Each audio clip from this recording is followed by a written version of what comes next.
नमस्कार, मैं हूं गरिमा। स्वागत है आपका 9 भारत समाचार में। आइए देखते हैं खबरें विस्तार से। शेख हसीना ने न्याय की मांग की।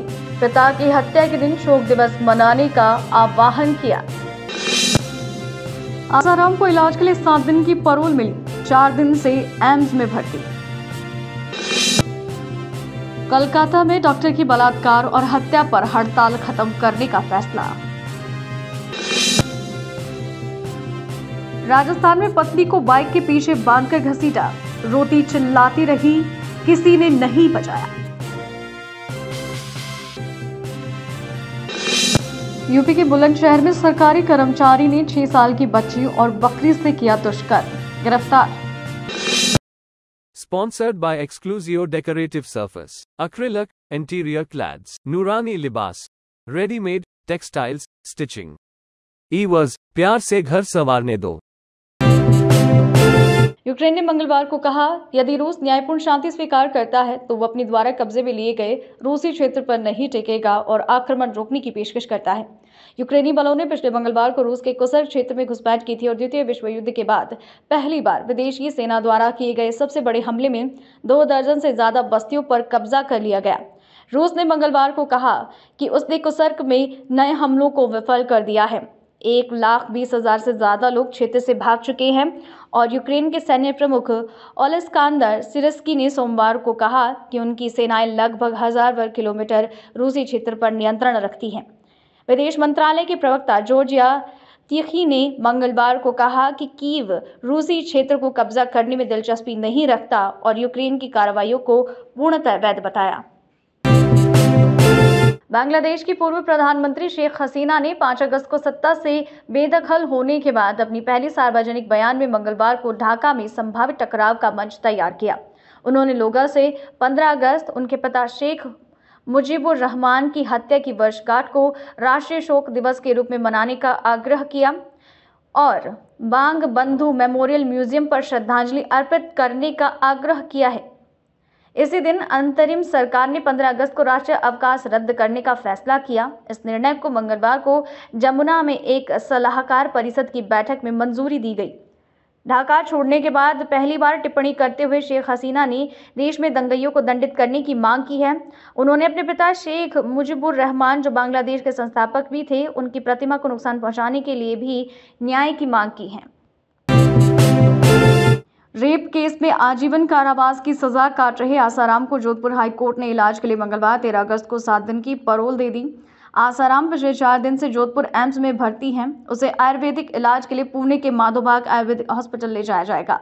आसाराम 11 साल के बाद जेल से बाहर आएगा। इससे पहले उसने कई बार पैरोल और जमानत के लिए एप्लीकेशन लगाई, लेकिन हर बार खारिज हो गई। इससे पहले आसाराम को जोधपुर स्थित निजी आयुर्वेदिक अस्पताल में इलाज के लिए पुलिस कस्टडी में अनुमति दे दी गई थी। यहाँ आसाराम में पुणे के डॉक्टर्स की देखभाल में इलाज करवाया था। इसके बाद वापस तबियत बिगड़ने पर इसे जोधपुर एम्स में भर्ती किया गया। आसाराम को 25 अप्रैल 2018 को जोधपुर की विशेष पोक्सो अदालत ने नाबालिग के साथ रेप का दोषी ठहराया और उम्र कैद की सजा दी। आसाराम 2 सितंबर 2013 से जेल में हैं। 2 साल पहले ही गुजरात की एक अदालत ने आसाराम को 2013 में अपने सूरत आश्रम में एक महिला अनुयायी के साथ कई मौकों पर बलात्कार के लिए दोषी ठहराया था। Federation of resident doctors association FORDA ने मंगलवार को घोषणा की कि कोलकाता में एक प्रशिक्षु डॉक्टर के बलात्कार और हत्या के विरोध में चल रही हड़ताल को समाप्त किया जा रहा है, क्योंकि केंद्रीय स्वास्थ्य मंत्री ने उनकी मांगों को स्वीकार कर लिया। FORDA के एक प्रतिनिधिमंडल ने मंगलवार रात केंद्रीय स्वास्थ्य मंत्री JP नड्डा से उनके निवास पर मुलाकात की। FORDA ने कहा कि मरीजों के कल्याण के हित में हड़ताल समाप्त करने का निर्णय लिया गया है, जो बुधवार सुबह से प्रभावी होगा। एसोसिएशन द्वारा जारी एक बयान के अनुसार बैठक का एक प्रमुख परिणाम ये रहा है कि स्वास्थ्य मंत्री ने FORDA की भागीदारी के साथ एक समिति बनाने पर सहमति जताई, जो केंद्रीय संरक्षण अधिनियम पर काम करेगी। मंत्रालय ने आश्वासन दिया है कि इस पर अगले 15 दिनों के भीतर काम शुरू हो जाएगा। राजस्थान के नागौर जिले के खींवसर से एक दिल दहला देने वाली घटना सामने आई है। एक शख्स ने हैवानियत की सारी हदें पार करते हुए अपनी पत्नी के साथ ऐसी बर्बरता की जिसकी उम्मीद शायद ही किसी ने कभी की हो। शख्स ने अपनी पत्नी को बाइक के पीछे रस्सी से बांधकर काफी दूर तक घसीटा। इस घटना का वीडियो सोशल मीडिया पर तेजी से वायरल हो रहा है।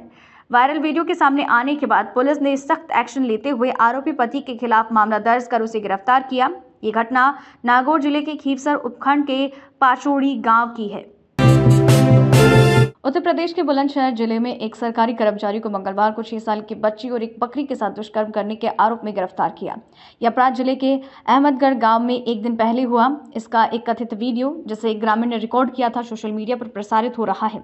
बुलंदशहर पुलिस ने बताया कि नाबालिग बच्ची के पिता द्वारा दर्ज कराई गई शिकायत के आधार पर एक FIR दर्ज की गई है, जिसके बाद आरोपी गजेंद्र सिंह को गिरफ्तार कर लिया गया। पुलिस के अनुसार सिंह बुलंदशहर में अपने एक परिचित के घर गया था, जहां उसने बच्ची को अकेला पाकर कथित रूप से उसके साथ दुष्कर्म किया और फिर बकरी के साथ भी दुष्कर्म किया। सिंह पर भारतीय दंड संहिता की धारा 65(2) के तहत मामला दर्ज किया गया है, जो 12 साल से कम उम्र की लड़की के साथ दुष्कर्म करने पर सजा का प्रावधान करती है। पुलिस ने बताया कि सिंह कृषि विकास अधिकारी के रूप में कार्यरत है। सूत्रों के अनुसार नाबालिग लड़की का मेडिकल परीक्षण कराया जा रहा है।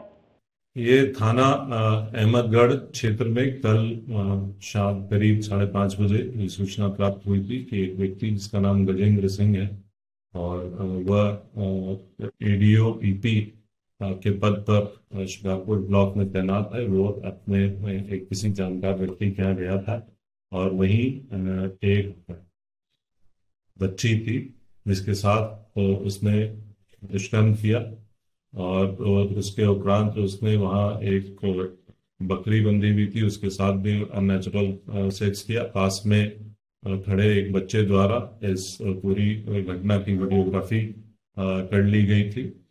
इस सूचना के आधार पर तत्काल मुकदमा पंजीकृत करते हुए जो अभियुक्त है उसे गिरफ्तार करके न्यायिक अभिरक्षा में भेज दिया गया है।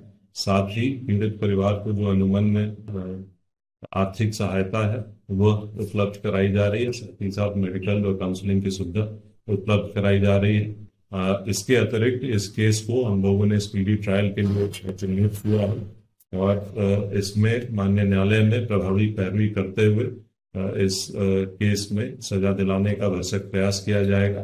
और साथ ही साथ क्योंकि वह सरकारी कर्मचारी था उसको निलंबित करते हुए उसके विरुद्ध विभागीय कार्रवाई भी संस्थापित कर दी गई। मुड़बिद्री में एक पहले वर्ष की BCA छात्रा पर एक युवक ने कक्षा के अंदर कैंची से हमला कर उसे घायल कर दिया। मुड़बिद्री पुलिस के अनुसार आरोपी मंजूनाथ पिछले 15 दिनों से उसकी कॉल को नजरअंदाज करने के कारण गुस्से में था। सोमवार को उसने एक निजी कॉलेज की कक्षा में कैंची से छात्रा पर हमला किया। पुलिस ने बताया कि लड़की और मंजूनाथ दोनों तुमकुरू से हैं और PU तक सहपाठी थे और करीबी दोस्त। PU के बाद मंजूनाथ ने पढ़ाई छोड़ दी और हाल ही में लड़की ने उसे कॉल को नजरअंदाज करना शुरू कर दिया। इस बात से नाराज होकर मंजूनाथ 2 दिन पहले मुड़बिद्री पहुंचा और हमले की योजना बनाई। आरोपी ने पीछे के दरवाजे से कक्षा में प्रवेश किया और छात्रा पर हमला किया। कक्षा में मौजूद अन्य छात्रों ने उसे काबू में कर पुलिस के हवाले कर दिया। मुड़बिद्री पुलिस स्टेशन में मंजूनाथ के खिलाफ हत्या के प्रयास का मामला दर्ज किया गया है और उसे गिरफ्तार कर लिया गया है। तिरुवल्लुर जिले के अरंबक्कम गांव में रविवार रात एक मंदिर में आग पर चलने की रस्म के दौरान एक 7 वर्षीय बच्चे को गर्म कोयले पर गिरने से जलने से चोट आई है। दूसरी कक्षा के छात्र M मोनीश को 41% जलने की चोटें आई और उन्हें सरकारी किल्पोक मेडिकल कॉलेज अस्पताल में भर्ती कराया गया है। अरंबक्कम पुलिस के अनुसार मोनीश अपने पिता मणिकंदन के साथ रविवार रात मंदिर में आग पर चलने की रस्म में भाग लेने गया था।